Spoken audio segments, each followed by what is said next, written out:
Okay, we're back.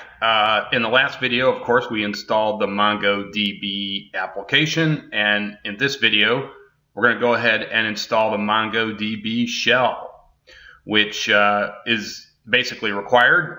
It allows us to basically connect to our database and create new databases, administer our database, perform queries, enter data, anything we want to do with our database. So it's really a required interface that we need to install. So let's go ahead and do that. I will provide the link in the description of this video. So you just click on that. You go here. This is even simpler than installing the application. It's really as simple to install the MongoDB shell. So you're just going to download it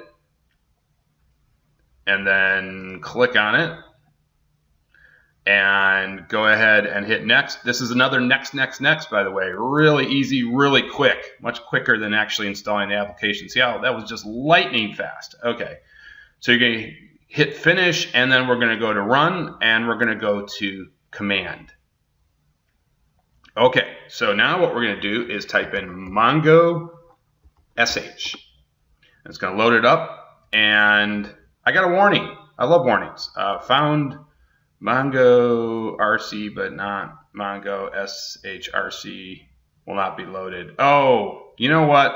Okay, you may get this message if you had a previous version of Mongo on and you uninstalled it. This is basically saying, hey, we got a legacy version of this. So really you can just ignore this message, no big deal. If it bothers you though, I think there's a way. Actually, I'm going to give you your first command. We're going to exit.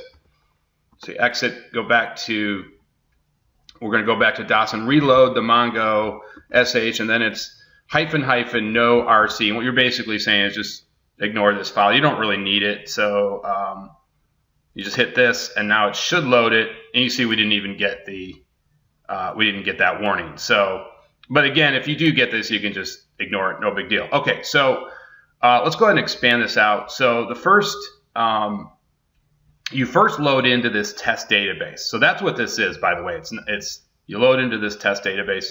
Now let's go ahead and do the. Actually, first let's hit help. Help will give you all the commands. So if you're not sure what command, just hit help, and it will start giving you all the major commands. There's a way to look at even dive further into these commands as well. We're not going to do that in this video, but that will show you all the commands that you need. And of course, here's the link to the doc. We'll give you all the parameters, all the values that you can use.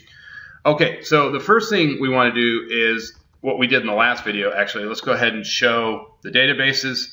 And you can see here we've got 3 databases: admin, config, local. Now, let's say you want to switch to, let's say we want to switch to the local database.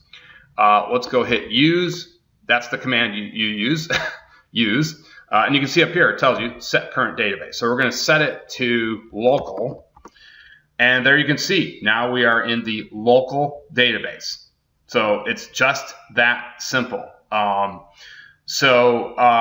that's going to do it for this video. In the next video, we're going to actually get to some real business, start creating databases, entering data, all that fun stuff.